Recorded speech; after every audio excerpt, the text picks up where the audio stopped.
بسم اللہ الرحمن الرحیم لا جناح علیکم ان طلقتم النساء ما لم تمسوهن او تفرضوا لهن فریضة ومتعوهن۔ یہاں پر اللہ رب العالمین نے مطلقات کی 4 قسموں کو بیان فرمایا ہے۔ 4 قسمیں ہیں جن میں سے 2 کا ذکر یہاں پر ہے۔ پہلی قسم وہ ہے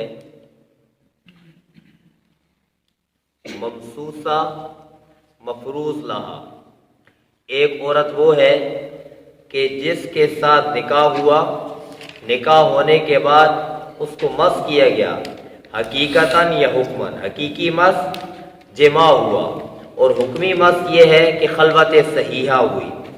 حقیقتاً یا حکماً جس عورت کے ساتھ مس ہوا اور نکاح کرتے وقت اس کا مہر بھی مقرر کیا گیا تھا، تو اس کا حکم یہ ہے تعطیٰ ما فرض لہا، جو مہر اس کا مقرر کیا گیا وہ سارا کا سارا اس کو دینا پڑے گا۔ اگر دے دیا ہے تو واپس لینا جائز نہیں ہے، اور اگر دیا نہیں ہے تو مرد کے ذمہ قرضہ ہے وہ ادا کرے گا اس کو، یعنی مرد کے ذمہ وہ دین رہے گا اگر ایسی عورت کو طلاق دے دی جاتی ہے تو۔ دوسری قسم ہے غیر ممسوسہ غیر مفروض لہا، وہ عورت کہ جس کا نکاح کے وقت مہر مقرر بھی نہیں کیا گیا اور نکاح کے بعد اس کو حقیقتاً یا حکماً مس بھی نہیں کیا گیا اور اس سے پہلے ہی اس کو طلاق ہو جاتی ہے، تو اس کا حکم یہ ہے لا مہر لہا ولا المتعۃ وجوبا۔ ایسی عورت کے لیے مہر تو نہیں ہے لیکن اس کے لیے متعہ دینا واجب ہے، ومتعوہن اس کی تفسیر آ رہی ہے۔ اور تیسری قسم وہ ہے غیر ممسوسہ مفروض لہا، کہ وہ عورت کے نکاح کرتے وقت اس کا مہر مقرر کیا گیا لیکن اس کو مس نہیں کیا گیا اور اس سے پہلے ہی اس کو طلاق ہو گئی ہے، تو اس کا حکم یہ ہے نصف المفروض، جتنا مہر مقرر کیا گیا اس کا آدھا ادا کرنا پڑے گا، یہ خامند کے ذمہ ضروری ہوگا۔ مثال کے طور پر 4000 روپے 5000 روپے مہر مقرر ہوا، تو اب 5000 کا نصف کیا ہے 2500 روپے، اب 2500 روپے اس کے لیے اس کو ادا کرنا پڑے گا۔ اور چوتھی قسم ہے ممسوسہ غیر مفروض لہا، کہ ایک عورت کہ جس کے ساتھ نکاح ہوا، نکاح کرتے وقت مہر مقرر نہیں کیا گیا لیکن اس کے ساتھ مس کیا گیا ہے، حقیقتاً یا حکماً مس ہوا ہے لیکن مہر مقرر نہیں کیا گیا، تو ایسی عورت کا حکم یہ ہے المہر المثل، کہ اس کی خاندان کی جو عورتیں ہیں جتنا مہر ان کا ہے اتنا ہی مہر اس کا مقرر ہو جائے گا۔ مثال کے طور پر اس کی خاندان کی جو عورتوں کے اس کی برابر کی جو عورتیں ہیں اس کا مہر مثال کے طور پر اگر 10,000 روپے ہے تو اس کا بھی 10,000 روپے متعین ہو گیا ہے۔ تو یہاں پر اس آیت کے اندر اس جو بیان ہے ان کا لا جناح علیکم، اس آیت کے اندر مطلقہ قبل الجماع، کہ جماع سے پہلے ہی جس عورت کو نکاح ہو گیا طلاق ہو گئی اس کا حکم ہے لا جناح علیکم، نہیں ہے کوئی گناہ تم پر، ان طلقتم النساء، اگر تم طلاق دے دو عورتوں کو، ما لم تمسوهن، ایسی حالت میں کہ نہیں تم نے مس کیا ان کو، حقیقتاً یا حکم تم نے مس نہیں کیا ان کو، او تفریضوا لهن فریضہ، او میں نے واو، اور نہیں مقرر کیا تم نے ان کے لیے فریضتاً کچھ حق، کوئی بھی آپ نے مقرر نہیں کیا، غیر ممسوسہ غیر مفروض لہا، تو حکم کیا ہے ومتعوہن، متعوہن سے پہلے ایک لفظ مقدر ہے طلقوہن، تم نے ان کو طلاق دے دی تو پھر متعوہن، تم ان کو متع دو، تمہارے اوپر لازم ہے کہ تم ان کو متع دو، تم ان کو نفع پہنچاؤ، یہ نفع پہنچانا یہ واجب ہے مرد کے ذمہ، علی الموسع قدرہ،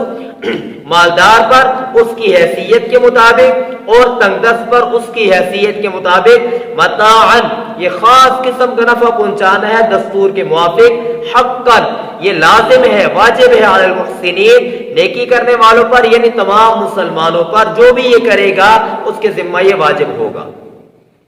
امام ابو حنیفہ رحمۃ اللہ علیہ فرماتے ہیں اس متع سے مراد یہ درع و خوار و ملحفۃ،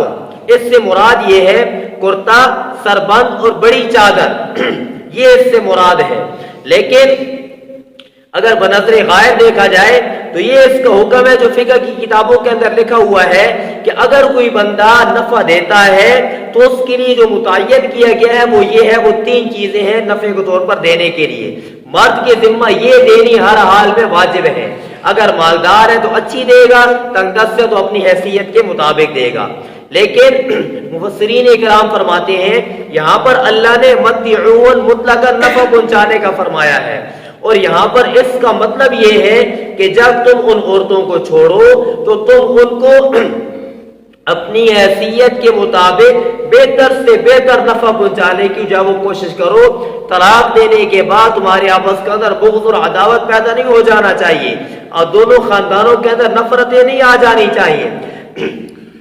حضرت حسن رضی اللہ تعالیٰ عنہ ان کے ساتھ اسی طرح کا ایک واقعہ پیش آیا۔ انہوں نے جب اس عورت کو طلاق دی تو طلاق دیتے وقت انہوں نے 20,000 درہم اس کو جاؤ دیے، اور اسی طریقے سے قاضی شریح جب انہوں نے کیا تو انہوں نے 500 درہم دیے۔ تو حضرت عبداللہ ابن عباس رضی اللہ تعالیٰ عنہ فرماتے ہیں کم از کم درجہ یہ ہے کہ ایک کپڑا جوڑے کا دے، یعنی یہ جو 3 چیزیں بیان کی گئی ہیں یہ کم از کم درجہ ہے، یہ دینا تو واجب ہے، اگر اس سے زائد بھی کوئی دے دے تو یہ اچھی بات ہے۔ وَإِن طَلَّقْتُمُوهُنَّ، یہ دوسری قسم کا بیان ہے، اور اگر تم طلاق دے دو ان عورتوں کو من قبل ان تمسوهن، مس کرنے سے پہلے حقیقتاً یا حکماً، وقد فرضتم لهن فریضہ، حالانکہ مقرر کر چکے ہو تم ان کے لیے کچھ حق،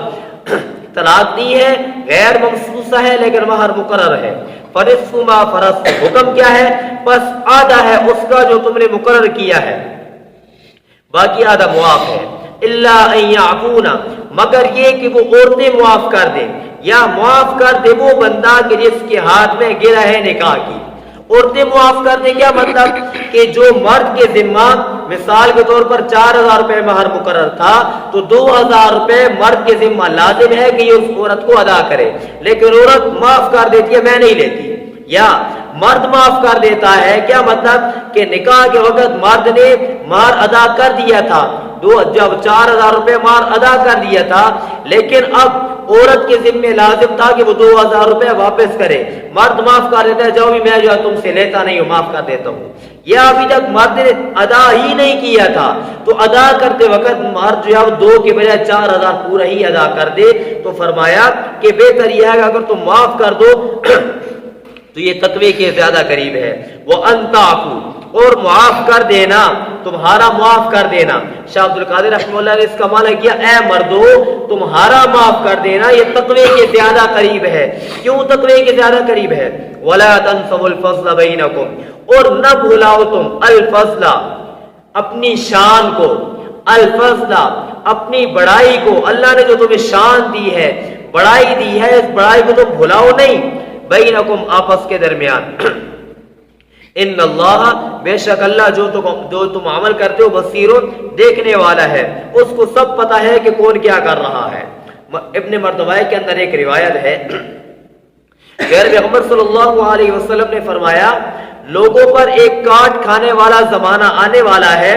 مومن بھی اپنے ہاتھوں کی چیز کو دانتوں سے پکڑ لے گا اور فضیلت اور بزرگی کو بھول جائے گا، حالانکہ اللہ تعالیٰ کا فرمان ہے اپنے آپس کے فضل کو نہ بھولو۔ برے ہیں وہ لوگ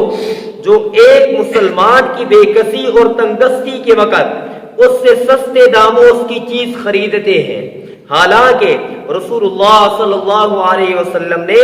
اس بے سے منع فرما دیا ہے۔ یہ متفرق چھوٹی چھوٹی احادیث ہیں جو اس کے اندر بیان کی گئی ہیں۔ اگر تیرے پاس بھلائی ہو تو اپنے بھائی کو بھی وہ بھلائی پہنچا، اگر اس کی ہلاکت میں تو حصے دار نہ بن۔ ایک مسلمان دوسرے مسلمان کا بھائی ہے، نہ اسے رنج اور غم پہنچائے، نہ اسے بھلائیوں سے محروم رکھے۔ حضرت عون یہ حدیثیں بیان کرتے جا رہے تھے اور ساتھ ساتھ روتے بھی جا رہے تھے۔ وہ فرما رہے تھے مالداروں کے ساتھ میں بیٹھا تو دل کے اندر سوائے غم کے افسوس کے کچھ بھی پیدا نہیں ہوا، کہ دیکھا کہ کسی کے پاس گاڑیاں ہیں، کسی کے پاس کیا ہے، یعنی ان کی جو ایک اپنی شان تھی۔ اور جب میں غریبوں کے پاس بیٹھا کہ جن کے پاس بیٹھنے کا حکم تھا تو میرے دل کو دلی سکون آیا۔ تو اس لیے فرمایا جاتا ہے، کہا جاتا ہے کہ دین کے معاملے میں انسان اپنے سے اوپر والے کو دیکھے،